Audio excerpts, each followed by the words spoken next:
Welcome to Ring the Damn Bell. I am your host, KG, and with me tonight is my new co-host. He's going to be joining me and Mark on our shows now. I'm excited to have him on. He has had his own podcast.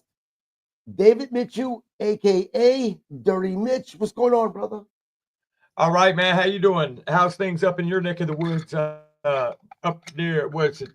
Minnesota. Tri-Lakes area, Minnesota, land of 1,000 lakes, 10,000 Yep. lakes. I'm sorry. It's probably 1,000 in the vicinity of the airport. Yeah, But it's still new. It's still chilly, man. I'm waiting for it to warm up over we've here. been experiencing. I'm down here in Wichita, Kansas, and hey, I tell you what, you want to talk about a place that's got the most bipolar weather before we get into wrestling. Kansas is one place that it could be 70 degrees today, 45 tomorrow, raining the next day, snowing the day after that, and maybe a tornado by the end of the week. Right. Yeah, we have crazy and weather here that's as well. normal. That's normal. Yep. So let's get right into SmackDown, man. So SmackDown Yes, definitely sir. had some high points, but there were some low points as well, and we'll get into it. We started off with CM Punk because, of course, we were in Chicago, where he's from, and man, he got a massive pop, and he was so good at the end. Now, I tell you, one thing that did annoy me was the commentators kept on talking throughout the fans is their pop and as they're cheering, and I'm like, come on, guys, we have two experienced guys at the desk. They know they should just be quiet. Let us feel that energy. Exactly. If you remember, not to interrupt, but if you remember Yeah, when he came back after the 10-year hiatus, his first show, his first appearance at AEW when he was at the United Center. What you just said that the season SmackDown guys didn't do, Jim Ross made sure that Excalibur and everybody, if you go back and watch that, right, when he first comes out, right, the second his music hits, you don't hear a word. The next words you hear are from him, right? You got to soak that in with the crowd, and yeah, they kind of hit a foul ball on that one. I agree 100%. So Punk started to cut the promo. He talked about the fact that he wasn't supposed to be there. He went on to talk about how he wasn't supposed to make it through birth because the umbilical cord was wrapped around his throat. He made it through that. And he was really getting to the promo, and then all of a sudden, Paul Heyman comes out. He got a decent pop as well. He came to the ring, and he kind of tried to butter Punk up. Ultimately, he was wanting to know what this favor was. CM Punk said, look, when your guy gets here, because Roman Reigns wasn't there yet. Yeah, remember, up to that point, Yep. So Punk told Paul Heyman, when your guy gets here, come to the ring and call me out. That's when I tell you what the favor is. What'd you think about the segment? That opening segment, like I said, I agree with you there. I almost thought that they should have, if they were going to wait for Roman, they should have, if that was the end all, how the show ended, if that was going to be your end game and that's where it was going to be revealed, Punk, they should have never had that beginning segment in the ring, in my opinion. That should have been a Paul Heyman, a backstage promo where Heyman's waiting in the garage area. You're thinking he's waiting on Roman, right? And here comes Punk's rental car. And, of course, Heyman starts grilling him. Hey, when your guy gets here, I'll tell him. And then you don't hear nothing. Then, once it all comes unfold, I think you got a bigger pop out of the crowd in the end if you would have done it that way. I just think the placement, not so much the placement of the beginning of the show, the placement as far as where they did it at, Mhm. right?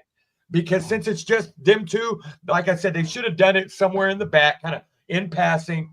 Hey, I'll tell you, out there later on, or when your Right. guy gets here. So then you build up to that, because now you made everybody think in the beginning, right at the opening segment, here it comes.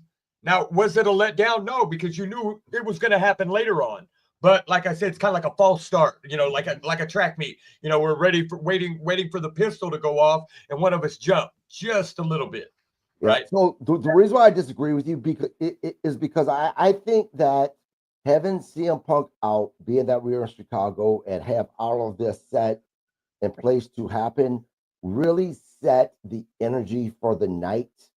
So I think it was done perfectly as far as the placement of it. I think that having the fans hanging on to find out what their favorite was great for the live crowd. But what it did was for everyone watching at home, it was smart. It kept them watching Yeah, to see when Roman Reigns was going to actually show up. yeah, Because that has been one of the big things that everyone's been talking about. What's the favor? So I do think that it was done correctly. I again, it set the energy of the crowd, and it kept those at home kind of sunk in, wanting to know what was going to happen. Next, we had the debut of Ray Phoenix, and he got a really good pop. Now, I tell you, I was really, really impressed with the guy they put him in the ring with, NXT's Nathan Frazier. yes, This yes, was a really good match. There was that one little trip up when Frazier's foot got caught up on the rope when he was trying to yeah, do a suicide dive. yeah. But the important thing is they recovered from it, and this was a really exciting match. Uh, I know we were supposed to be featuring Ray Phoenix, which we did, but I think we also featured Nathan Frazier, and I Nate really Frazier, hope yes, you brought him right to the main events, not main event scene, but the main TV scene, and he didn't disappoint. right. Yes, you're right. He did have the slip up; those happen, right? Even the seasoned guys happen. But the fact what set him apart from other NXT stars or call ups that they put in that position is they when they have an accident or a mess up like slip up like that, they tend to you know that's what they tend to think about. It's he brushed it off and kept on going. So I was just as impressed with him as I was Ray Phoenix. I mean, we knew Ray Phoenix coming in. We already knew what he's done. His brother, in AEW as well as CMLL and Lucha Underground. Mhm. You know, I one thing I am glad though is they let him his debut. They let him have it on his own, right? Right.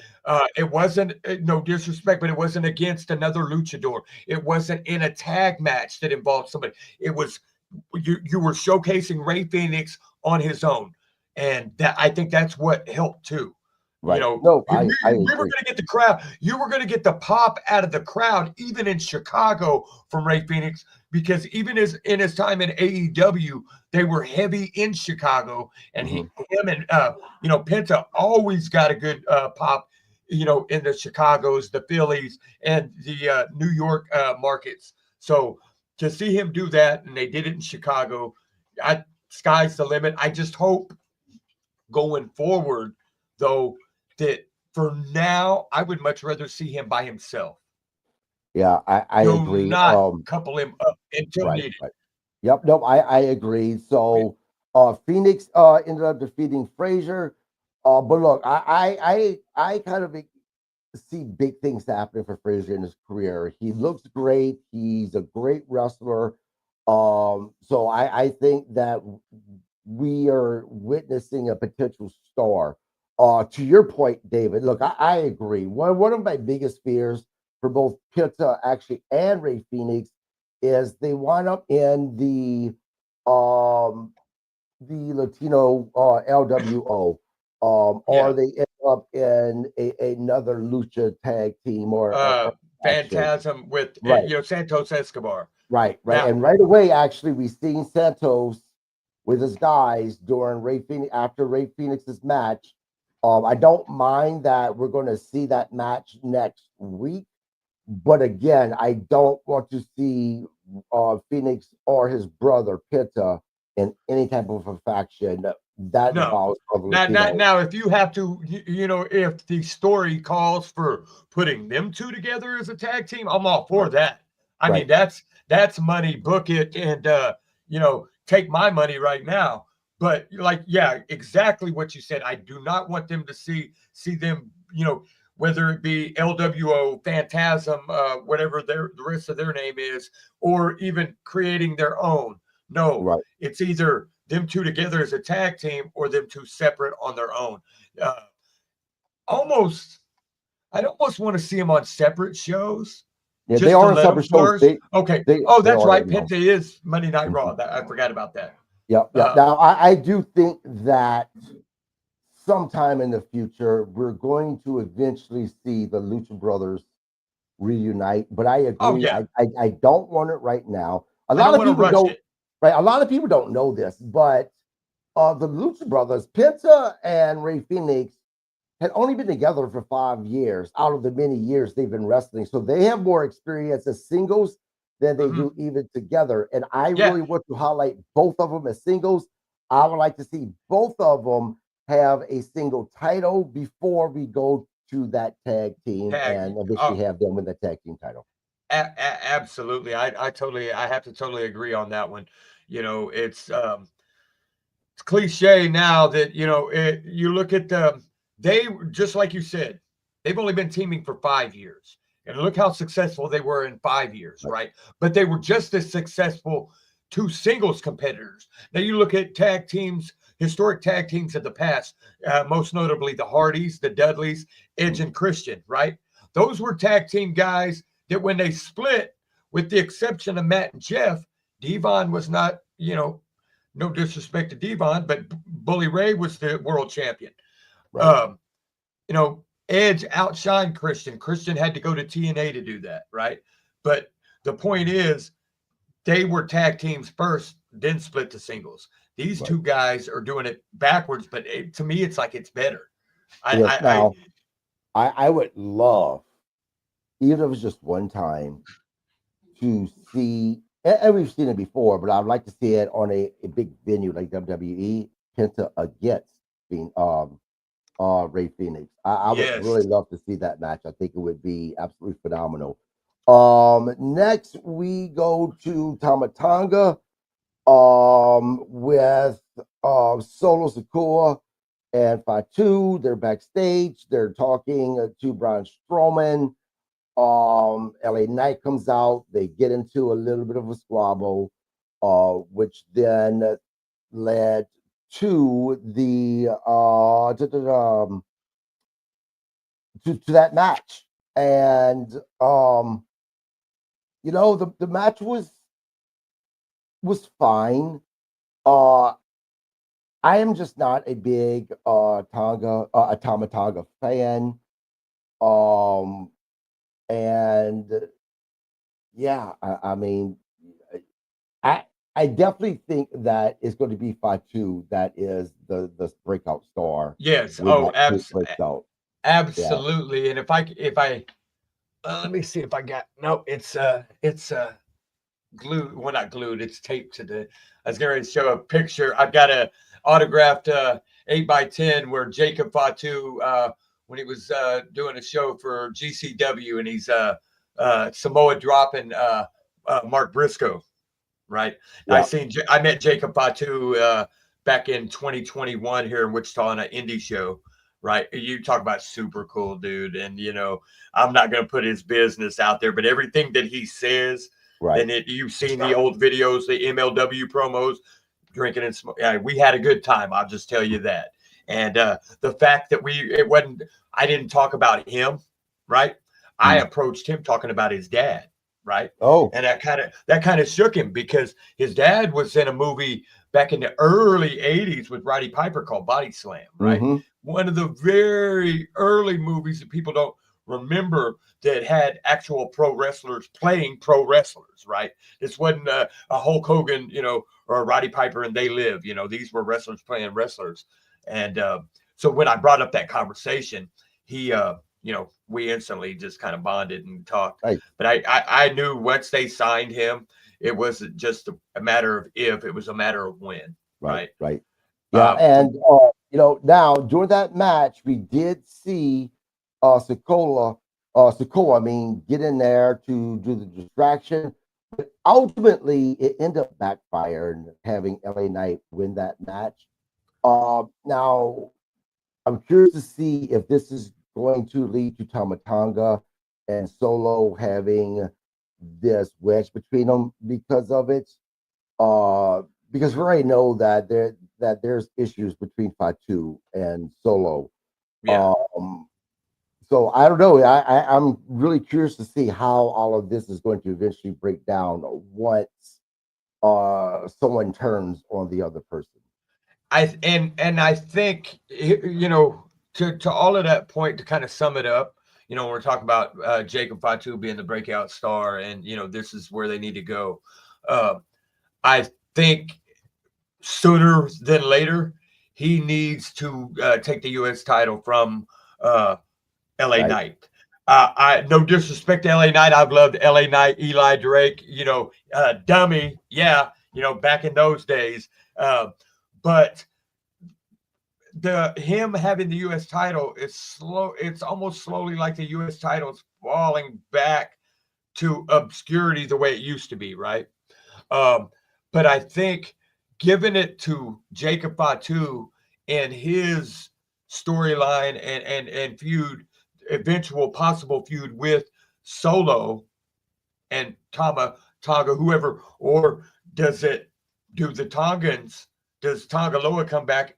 Do they side with Jacob? Do they side with, you see what I mean? Right. But I think if you don't put the U.S. title in that mix, then it's going to slowly. I thought, I like Shinsuke.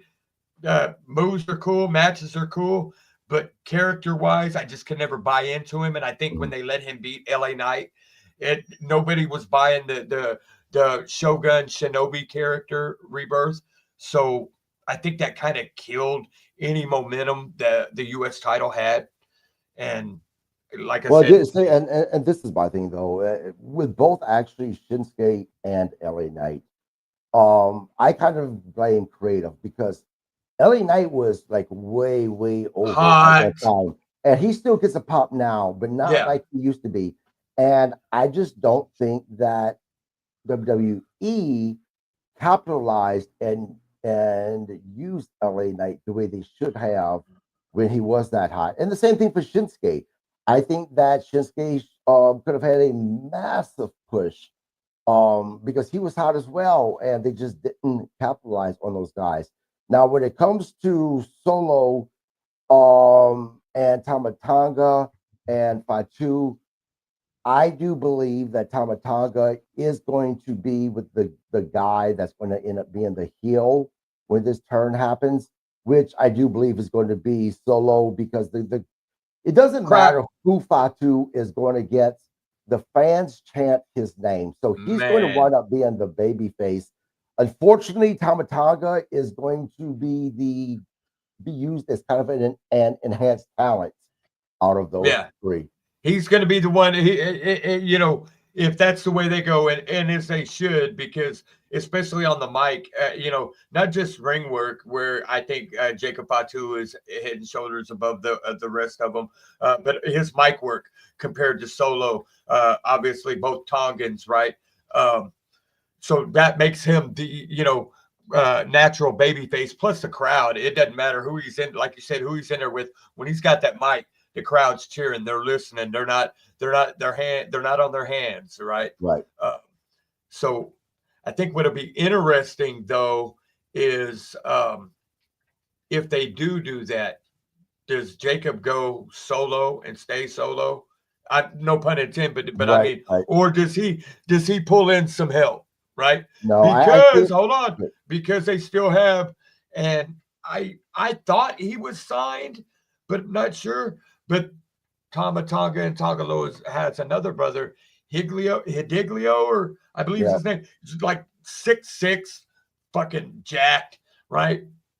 And could that be a segue to bring him? Who knows? I think this will be how would you say, an off chapter of the ongoing Mm, bloodline story without involving. It'd be like quote unquote a spinoff. right, Yeah. right. Yeah, I mean, there's a few actually of their relatives that has recently signed. I think that it would be a mistake not to have Fatu be a singles wrestler by himself out of a faction just for a while Because he because he needs doesn't to need him. shine. Right. He's the. It'd be different if he was portrayed, say, more of a technical wrestler, Mhm. with a mouthpiece, right?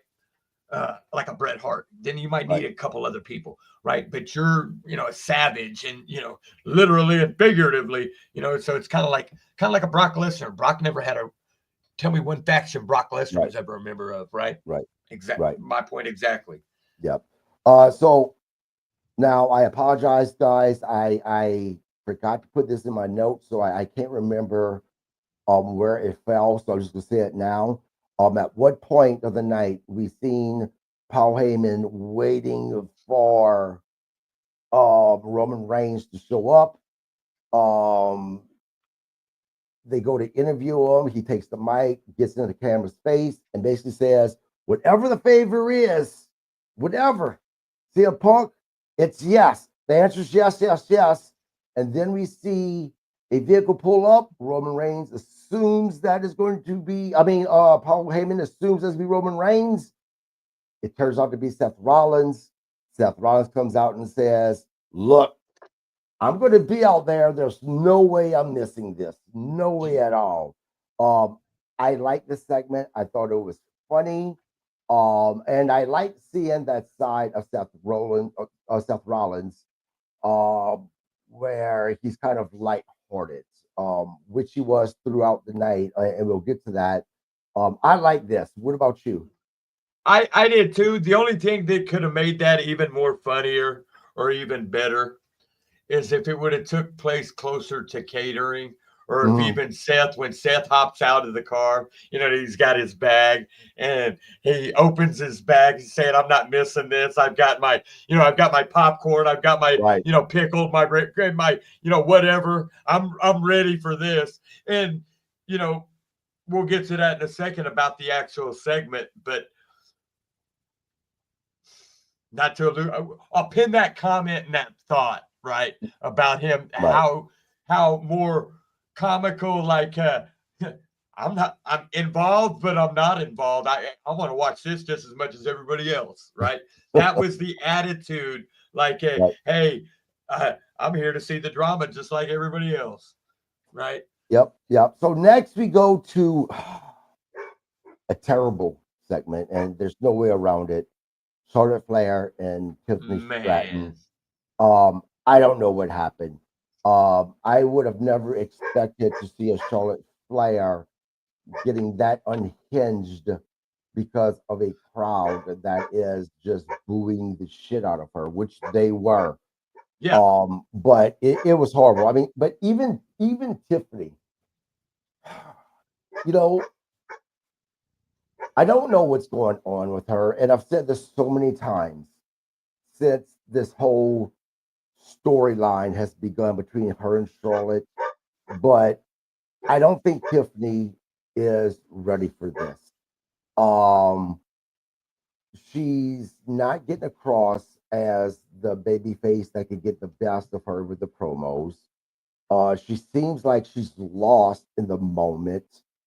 I think, and I don't even believe it's Tiffany Stratton's fault. I think it's WWE's fault for putting her in this position so early in her career. Because look, she got Money in the Bank, she cashed it in, and pretty much thrown into this road to WrestleMania with Charlotte Flair. It wasn't like she's had time to really sink into this position before this happened. And she got put into this position to get Charlotte Flair. All in all, the segment was just absolutely terrible. The fans were the winners because they're the ones that got the best of Charlotte Flair, obviously. Now, it is being reported that they went off script. I've not been able to confirm that. Um, but regardless, this was just, it was hard to watch. I felt bad for Wade Barrett having to be in the middle of this, watching this train wreck happen. You know, I agree. Here's two things. I think I totally agree where it was a crappy segment, worst segment of the show. I on one hand, though there was a few entertaining lines, thrown by each of them. Um, I I think Tiffany was thinking of she could strike a nerve with Charlotte about the television interview, but I think Charlotte was smart enough that if I'm going to do this, I know that she's going to use that, so be prepared. But I agree. Look at things in the past. Let's look at things where they've used money in the bank, whether it be for a woman or a male or female. They've used it to catapult somebody, right? Um, some of them they've let fester with the briefcase for a while, right? Some of them they've rushed with it, right? Um, the ones that they want to invest in, I'm not saying that they don't want to invest in Tiffany, but I think the match would have been better suited if it would have been somebody other than Charlotte. Charlotte, Mhm. do not put Charlotte in. You're putting her in to win the Royal Rumble. Obviously, I'm not taking nothing away from Charlotte Flair at all. Uh, top two, top three, if not the greatest women's wrestler of all time, right? But coming right back, it's almost like reading between the lines. I can see 10 miles down the road to WrestleMania based on what you're doing right here. You have her win, and then you got choices, but you put her in with Tiffany Stratton. Okay, they're going to want her to beat Tiffany Stratton, right? Because the money match is always still going to be Charlotte Rhea 3, right? There's money still in that. Right. There's money with Charlotte Bianca. There's definitely money with Charlotte Jade, right? But none of those three mean anything if Charlotte doesn't have a belt, Right. right? So I think that's where Tiffany didn't have time to grow as a champion. Mhm. As far as kind of like what they did with Io a little bit, right? When she, the first Right. title run, right? She wasn't the main focal women's champion. Charlotte's going to command, hey, I don't give a shit of who's got the other belt. The spotlight's over here, right? Remember the promo that time? I think it was her and Bianca when she said, "What line? I am the line." Right. Right. So I agree there. And of course, the Chicago crowd, just like the Philly crowd, if they hate it, it doesn't matter who it is. You know, when The Rock couldn't even get Roman Reigns over at the Royal Rumble, years ago in Philly, that's saying something. And Yeah. Philly, And now I tell you what, you know, this is something else that I noticed. Go back to this past Raw and the segment between Cody Rhodes and John Cena. oh my gosh. Now, Cody told John Cena he was a piece of shit, and I love this segment. And then, of course, Cena also used the term "nepo baby" to Cody Rhodes. Yeah. Now, come back to the promo last night between Charlotte and Tiffany. And What did Tiffany Tiffany brought that do? up. Tiffany She brought said that up. she basically, and I know it was a very small part of that segment, but it's the fact that she did that, and I cannot be the only fan that noticed that. It was like, come on, really? She said Charles a piece of shit. She And said and, called nipple baby. I mean, and, and you stay away from words that other wrestlers use, especially when it's so big, like Cody Rhodes and man, John yeah, it'd Cena. be it'd be different if it was, opening match promo, type people, right? But you got the main event. No disrespect. I don't care. You're closing out night 2. That is the main event, right? Cody Rhodes in his 3rd straight, WrestleMania main event, and he, yeah, that's something you don't touch those, right? That's the same thing with using old school wrestlers' moves, without asking for permission, Yeah, and the problem also is Tiffany did not come across as being authentic, as being genuine. Yes, yeah. I just When did. she I didn't she buy it. tried too hard to be genuine. In the part where she was talking about, uh, about the crowd, right, Mhm. and trying to get serious and tough, turn up the heat a little bit. To me, right there, she started trying too hard. Right, Right, she's trying to get an already dead crowd that doesn't like the segment up to that point, right, back into it, and she doesn't have the tools. She can develop them. You will develop them with practice and time, probably, right? And help of creative writing. But she's not experienced enough to you know, stop on a dime and go the other way.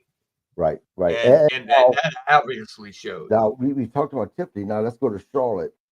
I blame the this falling apart on Charlotte Flair, and I'll tell you why. She is the veteran out there. She should have been able to carry this segment when she seen that it was starting to fail, but she couldn't. She couldn't overcome the Yes. crowd, and it almost seemed like she was forgetting her promos that she wanted to cut because she kept on changing it because the crowds were getting louder and they were getting in her head, which is so Now I unusual for wonder, Charlotte Flair. I wonder, just like you said, it's not been confirmed, but I wonder if that's where one or both of them at that point right there went off script. Well, I Because tell you, I think hold on, I think it was right after that, right? Is when Tiffany made the comment about Charlotte being 0-3 that's what I was in the going to bring marriage, up. and then said, but still not as many as your dad, like you're trying to Right, follow. right, That right there is where I think maybe Tiffany thought that she needed to, because she's champion. But like I said, she doesn't have the experienced ability to do that or the star power yet. This way, right. not say if you would have took, say, the same segment was going the way it was, but it's all of a sudden, say, Charlotte and Rhea or Charlotte and Bailey, that can cook on the mic, right? When someone goes off script until they got the ability to get the crowd back in. Tiffany Right, doesn't have that experience yet, and that's what really kind of nail in the coffin, so to speak, of the segment. It was right. kind of like one of those segments that if I was there in person, I'd be like, man, I would have got up and went to the bathroom, or Yeah, you know, I agree. So next we go to Alex Shelley and Chris Sabin of MCMG Motor City Machine Guns versus Johnny Gargano and Champa from DIY. We've seen this match before. It was a good match. Is it something that if it wasn't on TV last night, I would have been disappointed about? Honestly, no. Again, good match, but not something that I'm really invested in between this right now. We've seen Motor City Machine Guns actually defeat DIY. After the match, then we see Motor City Machine Guns in the face of Street Profits who are in the crowd. We know that obviously now their next title match is going to be the Street Profits versus Motor City Machine Guns. Street Profits are going to keep those titles. yeah, I agree. I think and this is no disrespect to Alex Shelley and Chris Sabin, man, and those guys have been around and been in there with the best, right? I think that they're at that point in their career. Here, let's help people Right. the way somebody helped us, right? And they probably look at Montez Ford and D'Angelo Dawkins as those guys we can get over. Those Right. guys we can get up from rung 10 to rung 25, right? And I hope that they're not the only team that they put them in there with that, that Right. could to elevate. Um, One thing that's got me kind of iffy about the tag team scene lately on both shows, it seems to me that when they have a tag team title on both shows, the tag team matches kind of dilute. It's it's but then when you only have, but then when they go back to just one set of tag team titles, it seems like now you got tag teams out the wazoo, so we need another one. Right. It's almost like a up and down dominant, up and down effect. But I hope that going forward, though, that they do give the Motor City Machine Guns another run, and not one of those. We gave you the belts just because we were glad you're here, and Right. now go help everybody else. No, I want them to see with a lengthy run.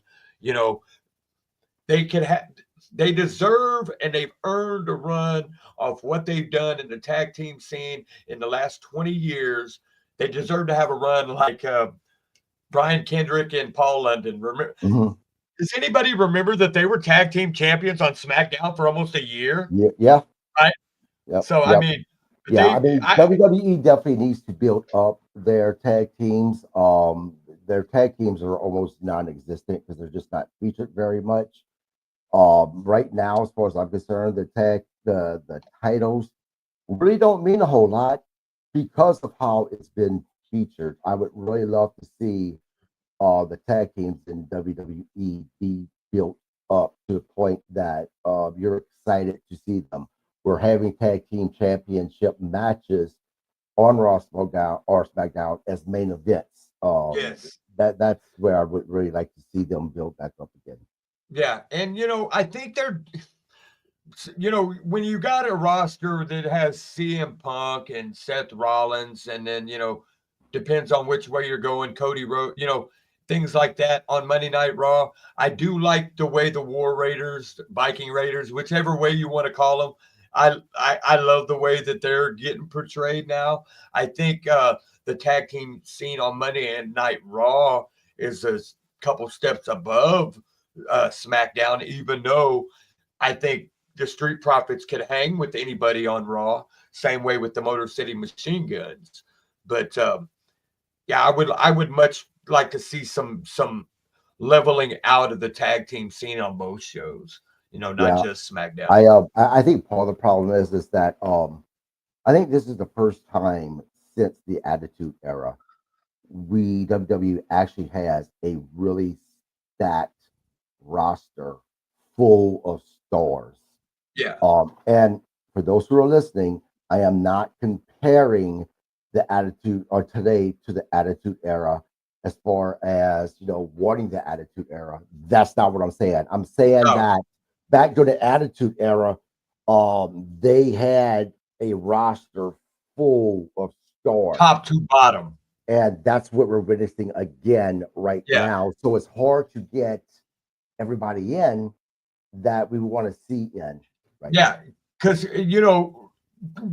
don't forget, there was a time in the Attitude Era just so they could have be in, a main event story and, put gold on them. Shawn Michaels and Stone Cold were tag team champions. Stone Cold's first, title other than the $1 million championship when he was the ringmaster.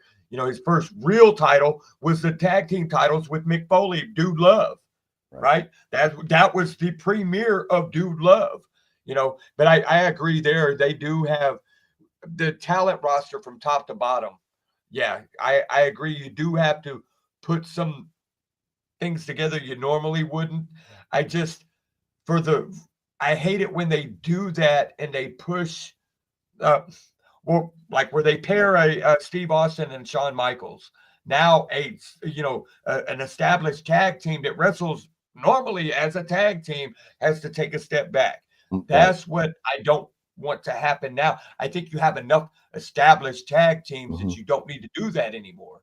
And I Right. just hope they start to showcase that more. I agree. 100%. Next, we see Mishi come out with BFAB, but did not stay at ringside to watch the match against Naomi. Cargill actually winds up attacking Naomi when she's coming out. And we'll stop here for a second. Couple of things. I was really hoping that we see Naomi with a new entrance, with a new song, because her entrance is still very much babyface right now. It's As still far the as the same song, song. The only right, thing she changed was her appearance. So the I agree with that. Your heel change, you know, you're not everybody's John Cena that's gonna, has a right, reason, right? right, You're turning heel, your heel change, you changed your appearance. And now where I wouldn't say change anything is if she didn't change her appearance, then yeah, keep the same. right. But you changed your appearance. So, the song does not match, No, your character right now. no, not out. It said Jade Cargill attacked her, beat the snot out of her. And then as soon as Naomi gets into the ring, the ref calls for the bell, and BFAB started, um, you know, beating her as well. But Naomi was able to come back and ended up beating BFAB. Man, they really made BFAB look weak because she got Very. a Naomi that was already down because Jade Cargill now is the one that beat her up, and they didn't have BFAB win this match. The same thing happened with Charlotte Flair. When I can't remember who she was in a match with, but she got beat up. It was Mishi. It was Mishi actually. Um, and she, had a hard time. Sorry, hold on, I'm turning this off. Oh, you're good.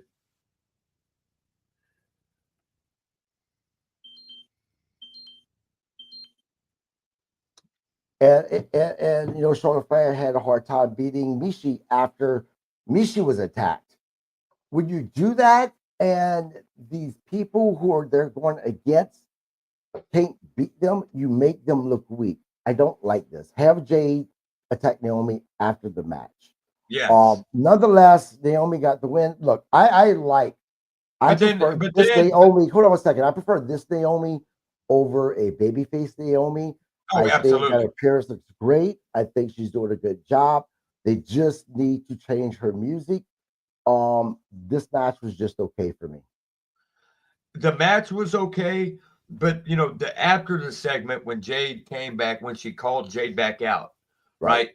I agree with what you just said. If you're gonna have Jade jump on her before match, there's no way she's supposed to win. That should have been a BFAB kind of looking around like what the hell, and quick cover, a right, la kind of a Chelsea Green type reaction, and get the hell out of Dodge, right? To the point where you even forgot that BFAB just won a match, right? right. And then have Jade attack her. But to have Jade attack her, I think that does nothing to help Naomi. Exactly. And it doesn't And help we're not Jade talking either of, because we're not that made talking about Jade the character change and the wardrobe and the music. I'm talking about as far as believability.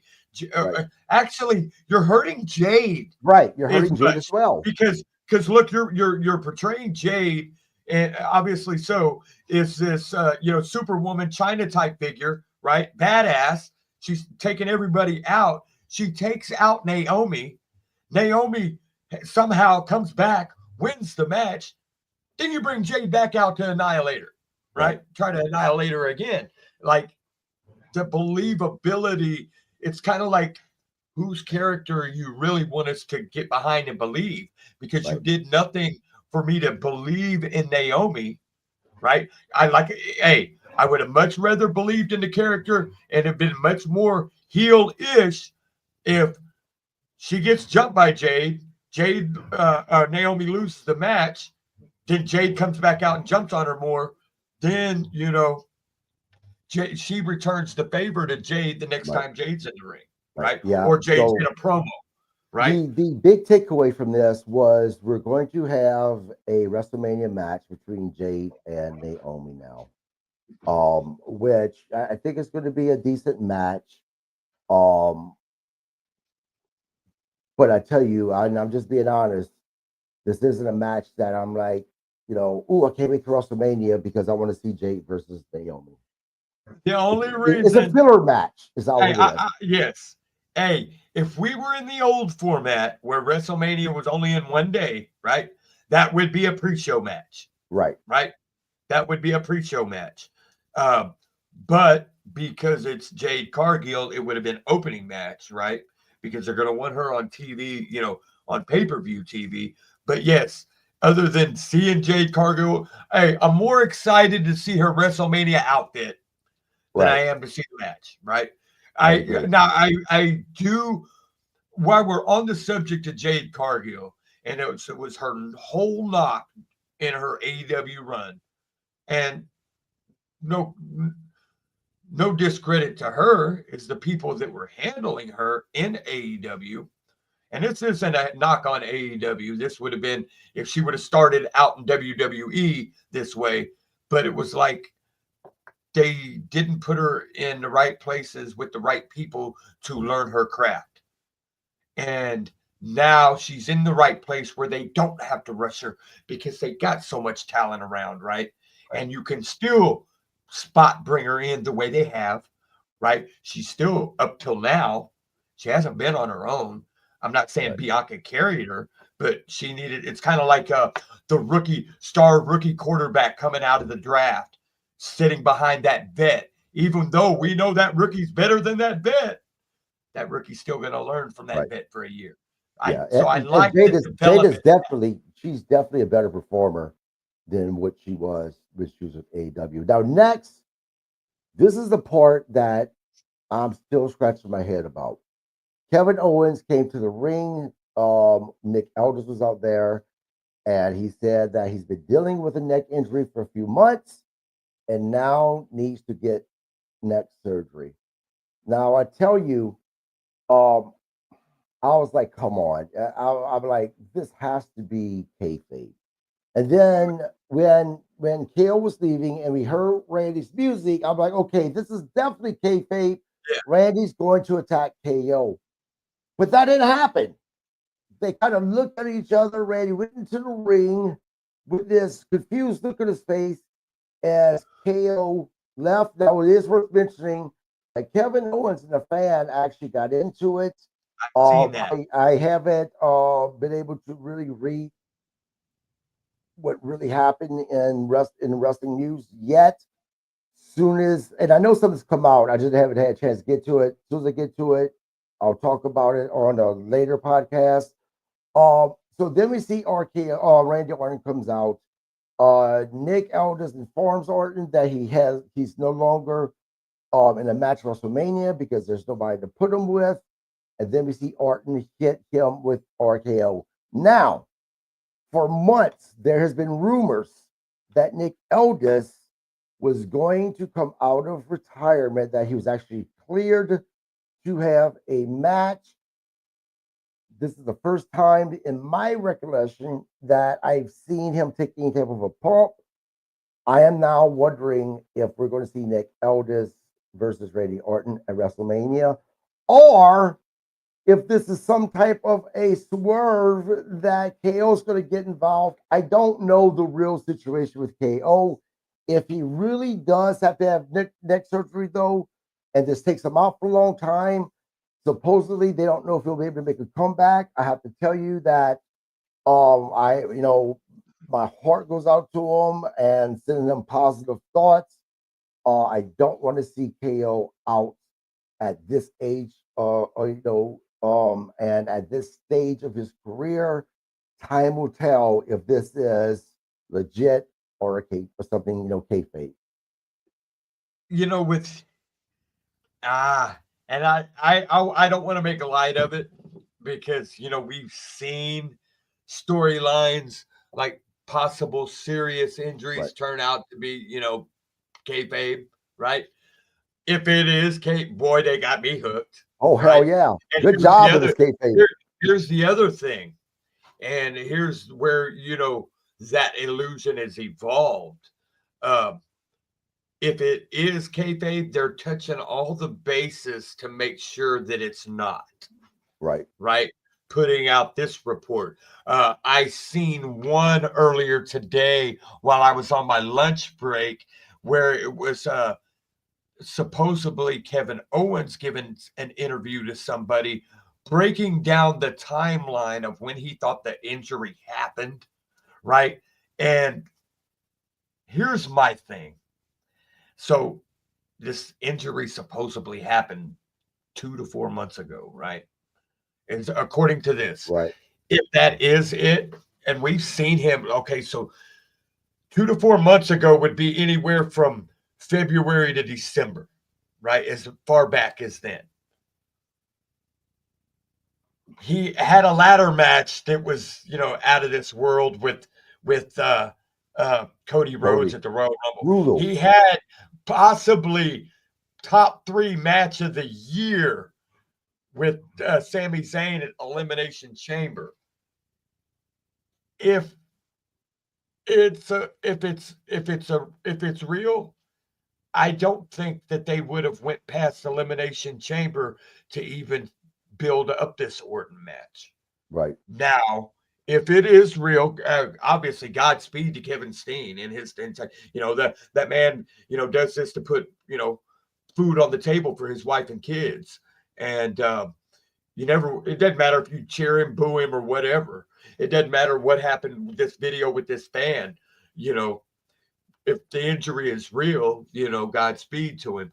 But like you just said, I've heard the reports about Nick Aldis, but I heard the reports about Nick Aldis coming out of retirement to fight Adam Pearce. Yeah, There's I've heard history with Adam Pearce and Nick Aldis over the NWA World Heavyweight title back in the day, right? But I thought to myself, don't do that. If you're going to do that, don't do that now. That's a fucking Survivor Series match. Team Raw, Team SmackDown, Team Pierce, Team Aldis, right? Right. But if it is, golly, Nick Aldis is an awesome performer, awesome wrestler, awesome guy. I've had a chance to meet him in person a couple of times.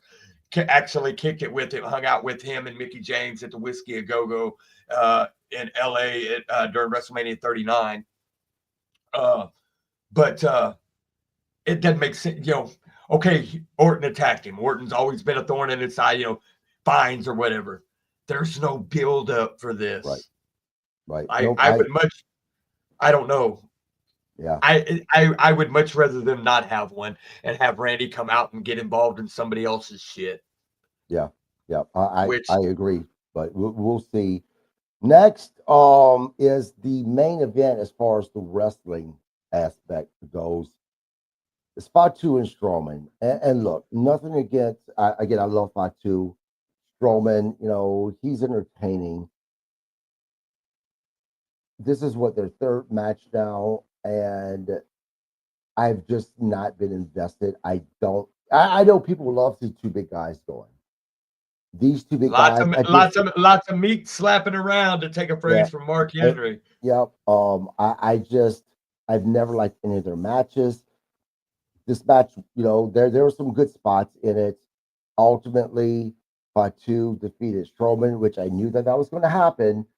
Man, Strowman, it's hard to buy him as, this tough son of a bitch when he has taken more L's than W's here lately. So not just lately. Look at how many L's he took before his release and before his surgery. Yeah, I agree. Now, don't get me wrong. I do agree with Fatu winning this match. I don't know what else to say about this match other than there's some good spots in it. It was just too. It was an entertaining match, yes. Right. But it was almost like the trilogy that we didn't need. Right. The match was entertaining. Yeah, cool spots. I mean, I love the ending, the way they all both crashed into the fucking table and laid there, and I thought they were both going to stay down. I really thought to me, if they would have both been counted out, not going to hurt either one of them. It's going to help the match more, right? Because, like you said, you knew going in with the way they've been pushing Jacob Fatu that this was just another way to push him even further, right? Well, look, And look, David. This is the thing. Fatu is still undefeated. There's no way that that Strowman's gonna be the first guy to pin and this and guy. and, and if And he going back is, to your point, hold on, going back to your point with LA Knight, right? If we actually have this night between Fatu and LA Knight, you know Fatu is going to take that title because it's yeah, not going to be LA Knight to be the first guy to pin Fatu either. no. So, Now, you know who I'd like to see be the first one to pin him, and this might even be Braun Breaker. I would love to see. Okay, let's foresee. yeah, Let's foresee down the road here. Braun Breaker comes out of WrestleMania, still Intercontinental Champion. Fatu wins the U.S. title, right? You come Night of Champions, which remember the original when they first come up with that pay per view, what back in like 2006. mhm, That was the original concept. Raw's heavy, champion versus champion. Titles weren't on the line, right, right? So that's why it will being pinned that way will not hurt him, right, right? right, And it'll actually help them both. But Breaker more so than Jacob Fatu, but you don't lose your title, your ongoing storyline that you were in, plus you got meat on the bone to go for later, right, right? right. I think if that's what you're gonna do, if you're gonna run him for a little bit, Jacob Fatu a little bit like that's how you do that. Yep. Nope, I agree.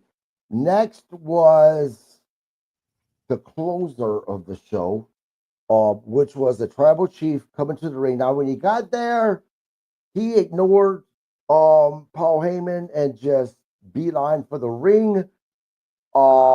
He got the ring. He told Chicago to acknowledge him, which they did. Seth Rollins, he Roman says some words. And then he calls CM Punk out. Instead of CM Punk's music hitting, it was Seth Rollins' music hitting. Seth Rollins came to the ring and said, "Look, guy, I would not witness. I would not miss this for the world. I want Okay, to be here." let me Go ahead. stop you right there. Remember the comment that I said I'm gonna pin that, and we'll get Mhm. to that in a minute. When I said that's where the perfect with the fucking, even though he's very much involved in this match and has deep in trenches, but this portion of it has nothing to do with Seth Rollins, right? I would have been out there. Seth, it's much comical and clownish, with the outfits and shit like Right. that. This was the perfect time to be out there with popcorn, movie concessions. Hey, I'm here to just hey, or do like the fucking meme with the gif with the New Day where they're eating the popcorn. Right. That would have been perfect cinema, comedy part of the cinema Right. in this drama filled hate, right? So Yeah. that's where I was getting at when I said I'll pin that till that because that's perfect setting right there. Well, he was still fighting. So it was Seth Rollins that said, "Enough of this talk. Let's have the man come out." CM Punk comes out. Now, there was in 2013 a video, and somebody else's podcast that I was on. They didn't see this video yet. I told them to check it out. I said, I guarantee you, this video is going to have something to do with the favor. I know what you're And talking about. It was yep, a promo between Paul Heyman and CM Punk from yep, Monday Night Raw to yep, show you just how long ago it was. Heyman still had hair and still had the little ponytail in the yep. back. And he was And much Punk, thinner.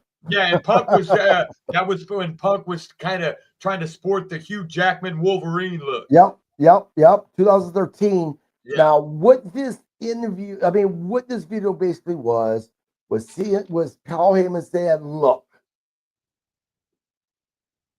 there's going to be a day that CM Punk's going to main event WrestleMania, And when he's walking down the aisle to the ring, your best friend, Paul Heyman, is going to be with you. But it's not right now because Paul Heyman was with Brock Lesnar then. Yep. Fast forward to the favor today. CM Punk was like, well, this is my favor. Remember that video? But here's the other thing I want to add to that. Not just the video. He didn't bring up just the video, right? He brought up, the video is for the world to see. Roman and them can go see that. What reeled it in, right? What reeled it in is when he said, do you remember the conversation we had on your last night here? And the fact that he brought up the Big Show, right? And then, didn't say the big guy, the Big Show and RVD. And here was the shocker. You didn't know it until he really finalized it. He kept saying they, right? Right. The they was Vince McMahon. He said they don't want us. And then now he says, and then when he looked at Roman, they are no longer here. So now you are they. Right. And I thought that was the perfect way to announce it. Yep, I agree. And then that's what CM Punk said, you're going to be in my corner for this match at WrestleMania. Roman Reigns at first looked like he was distraught, but come to find out he's laughing. Yeah, he's like, dude, Paul loves me. He's not going to do that. And Roman Reigns looks at Paul Heyman and says, let him down easily. And did you notice the crowd at that point? The crowd didn't know, do we want Punk by you know what I mean? Right. It was almost like, if that's the favor and Heyman says no, it's still the audience was in it, but they were confused. Right. Yep. It was they were invested. They were wanting to know what was going to happen.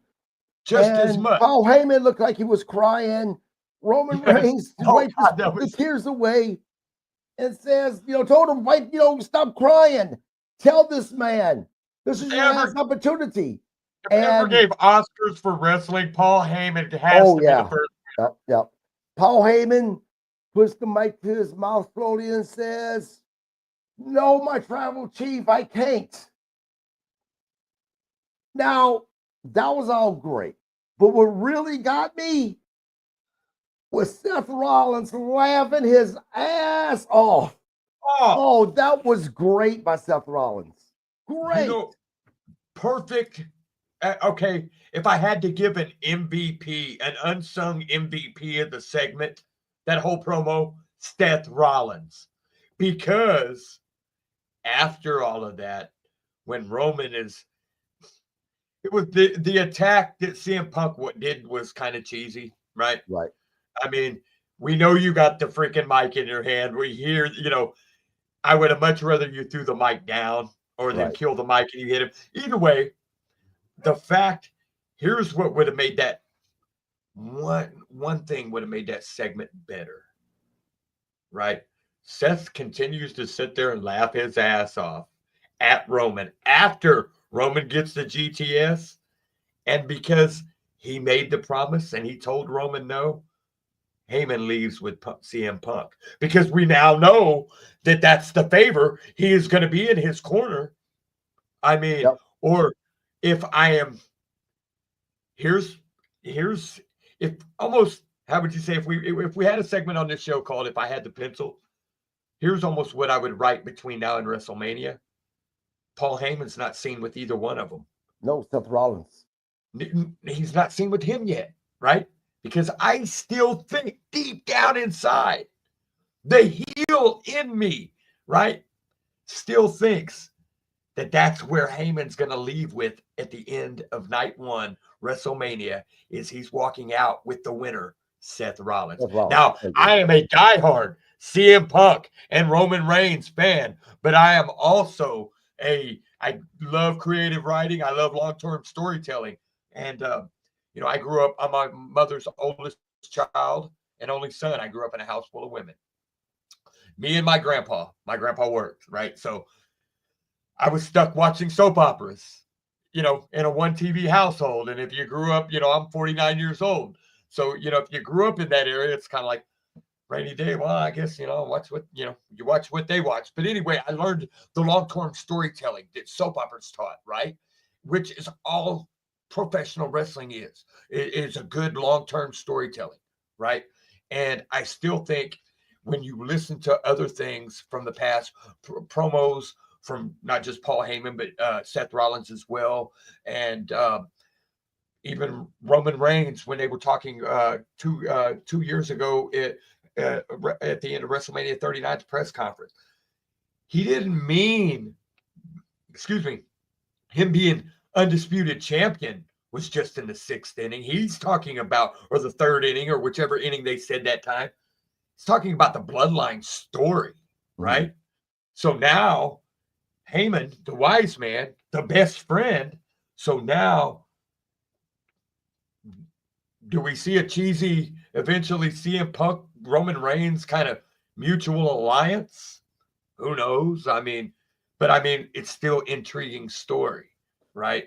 And the crazy thing is you see him hanging behind me. What's missing from this story?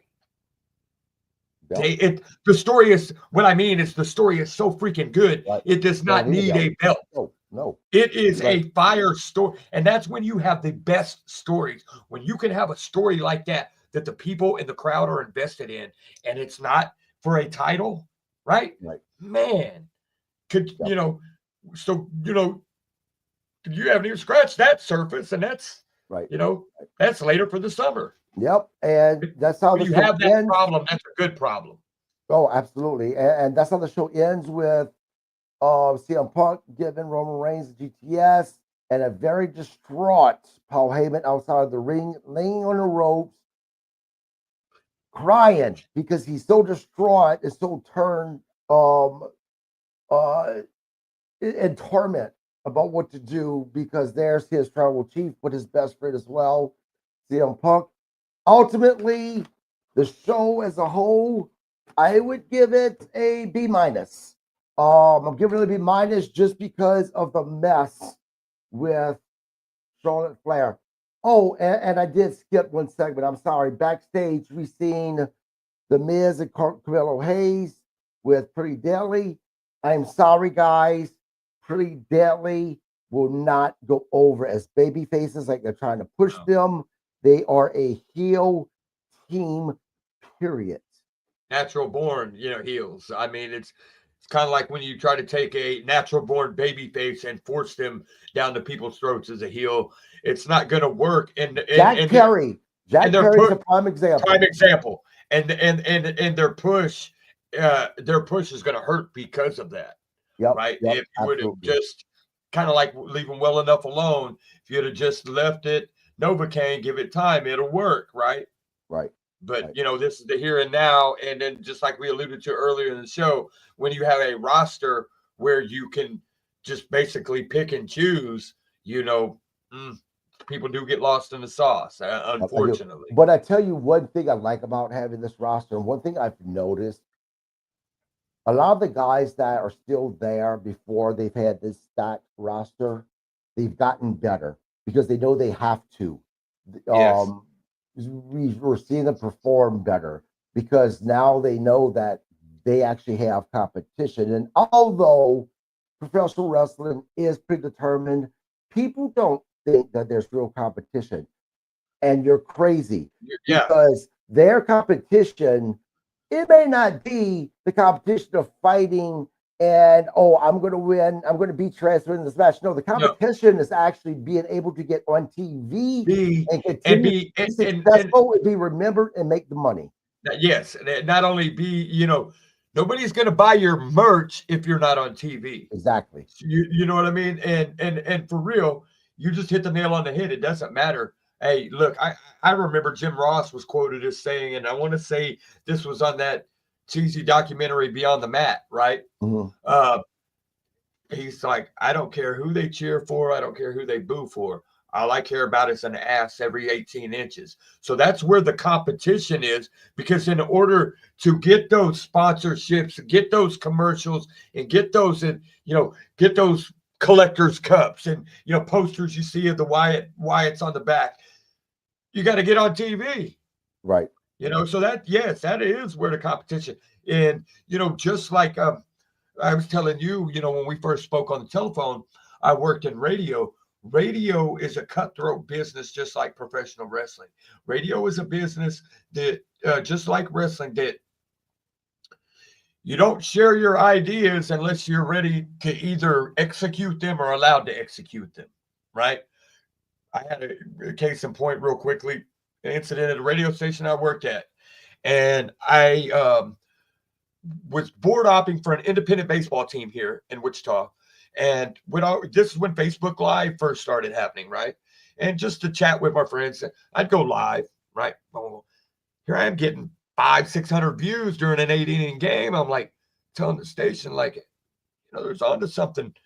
I even looked into the technical side of the stuff. We should be doing the morning show live. No, we can't do that. We can't do that. We can't do it, but would never work. Never get the okay. Hey, I took a vacation and went to Alaska to see my dad come back a week later, and we now have Facebook Live. I'm like, wow. It's one of those that you don't, just like wrestling, you hear a lot of the old guys. Yes, they'll tell stories and they'll share ideas, but if it's something that they are wanting to do themselves, that they know they say they just keep them to themselves, because, and I feel that way with some of this in wrestling, but, well, man, it's been an eventful first outing with you, sir. Yep, absolutely. And this is basically the recap of SmackDown. Tomorrow is the AEW pay-per-view. Now, usually I do my recaps on the pay-per-view the next day, but because Monday I have Mr. Herb Simmons and the Hall of Famer Bob Cook telling stories from their professional wrestling career at 7:30. Don't forget to watch that, man. Make sure you guys subscribe. Definitely. We're going to actually going to be doing the recap of AEW pay-per-view. It's actually going to be me and Cameron, who's been on the podcast before. Him and I is going to be covering that on Tuesday. And then it's going to be a long day for me Tuesday, because directly after that, Tuesday night, is going to be me, Dirty Mitch, Hall of Famer Bob Cook again, doing our normal recap of Monday Night Raw. Mitch, Dirty Mitch, thank you so much, man. I actually had fun. I had fun with you. I'm looking forward to continuing. Yes, sir. And I can't with you, my man. And I also can't wait just for the people that are just now seeing me for the first time, or the people that are also familiar with me. I go to WrestleMania every year, and this year is no different, buddy. So I cannot wait, in the next coming episodes to share what the build up for, a fan like us that, I go through. And then not only that, share some stuff from my time in Vegas at WrestleMania. Hopefully I might be able to tap in with you while I'm there, but if not, definitely going to get some pictures and content for not only this, when I reboot and restart my own, man, sky's the limit for the both of us. I'm glad we got to connect. I'm glad, for what's the opportunities for both of us going forward. So I can't wait. Tuesday, man, you guys check us out. Also, while you're at it, hit the like, share, subscribe button at the bottom. Tell your friends, tell your co-workers, hey, there's some of this for everybody. Absolutely. We will see you guys on Monday. Everyone have a great weekend. Yep. And be safe and be kind.